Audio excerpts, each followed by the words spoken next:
بعد بسم الله الرحمن الرحیم. د چاردام په مسائلو کې د مخ او د لاسونو د وینځلو احکام او مسائل ذکر شو. د سر مسح هم یو فرض دی. د سر مسح کې بنده کو وګوري د خپل سر په د خپل لاسونو باندې ناپ کې د تندي د کنارې نه چې کوم ویښته شروع شي داسې شاته سټ پورې ځي نو دا به څلور لاسه وي. د هر چا دا سپق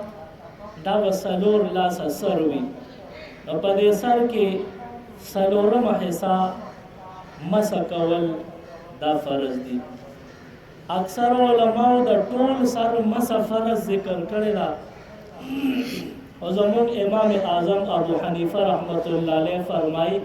چې د سر څلورمه حصه مسح د وکړه نو فرض د ادا شو. بیا څنګه چې د ټول سر د مسح حکم دی نو دا سنت طریقه د ثواب په ډیر دی، یعنی فرض به کامل شي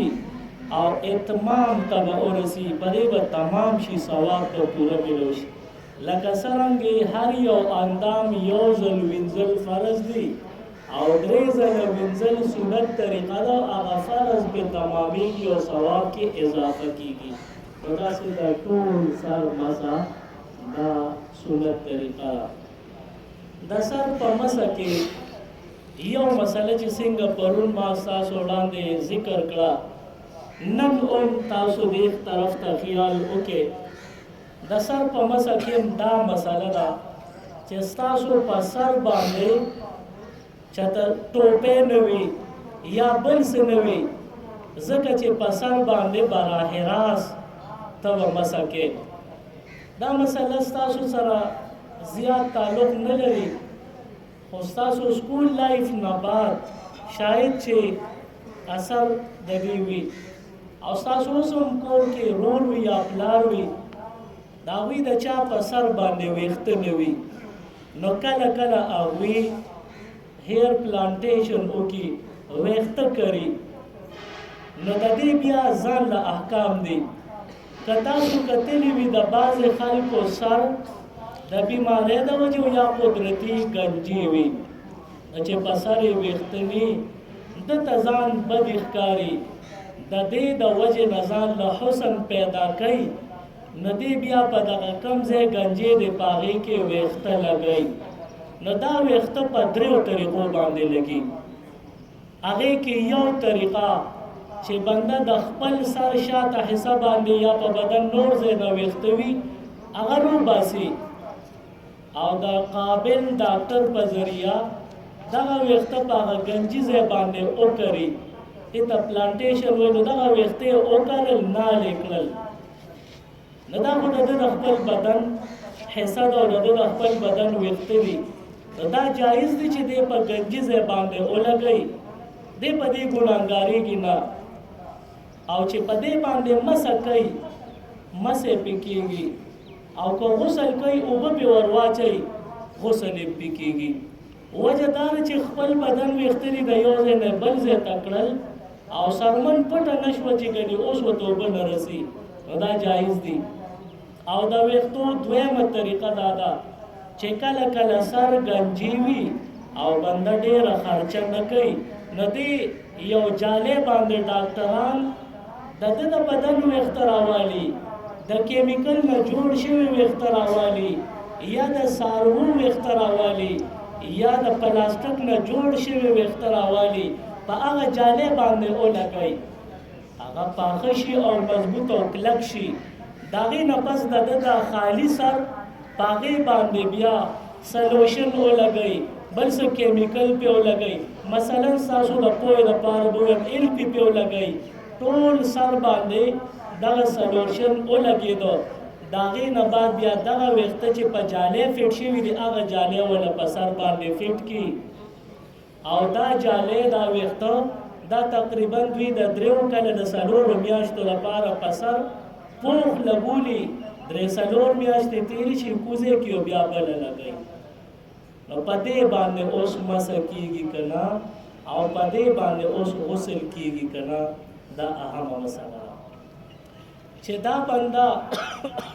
په سر باندې جاله او لګي د دریو څلورو میاشتو لپاره نو د دې جال نه لاندې وبتلې که صرف جال مثلا د جالې ټوپه وا هغه نه لاندې اوبه رسېدې خو د دې جالې د فټ کولو د کلکولو لپاره دې سلوشن لګولې دی نو هغه سلوشن لږه موده پس کلک شي ګنټه نیمه پس کلک شي او په سر باندې د پلاستیک په شان چړو شوي اوس سرمن ته اوبه نه رسي نو مرضونه هم پرې لګي او د سر مسم نه کېږي چاردام کې او دارنګې که د غسل ضرورت شو نو غسل یې کېږي د دې په وجه باندې دا دویمه طریقه دا غلطه ده که څوک کوي دې نه ځان وساتئ بهرحال دا داسې نه ده چې دا حتمي فیصله دی کې علماو دا رخصت یو معمولی گنجائش پرېښې دی علما فرمایي مثلا په لاس باندې یا په غسل کې یا په چاردام کې کوم ځای لمدول پکاري او هغه ځای ته اوبه نه رسي داسې څه نښتې دي ایل پی لګېدلی یا بل څه چې د هغې د وجې اوبه نه رسي نو بیا دا بنده دې کوشش وکړي دغه ایل پی یا بل شی دی لرې کړي چې اوبه رسي او که دله غوښه جدا کېده ځان نه دا پوستکې لرګۍ او غوښه جدا کېږي نو دغه ځای کې علما لا یکلف الله نفسا الا وسعها باندې عمل کوي وایي زه بس اوس رخصت دی به وقت ضرورت بس حاجت دی نو گنجائش پرېږدي وایي کېږي او اکثر علما وایي چې نه نه کېږي دې د وجې نه احتیاط باندې به عمل کوو نو دغه پوخ ویښته به داسې نه لګو چې د جال په ذریعې یو دوه درې میاشتې پسې بیا لر کوو دې باندې احتیاط دی کېږي چې غسل یا مسح د سر دا نه کېږي درېیمه طریقه دا چې د چا سر ګنجي وي نو هغوی یو ویګ واخلي د خپل بدن چې کوم ویښتو کلر دی هغه کلر ویښته خوښ کړي او هغه ځان له واخلي او په وخت د ضرورت چې ته کور ته راځي یا بار ته وځي او د ده ضرورت دی هغه ولګوي او د ټوپۍ مثال دی چې کله لرګی نو لرې هم کړي نو دا بنده به په دې ویګ باندې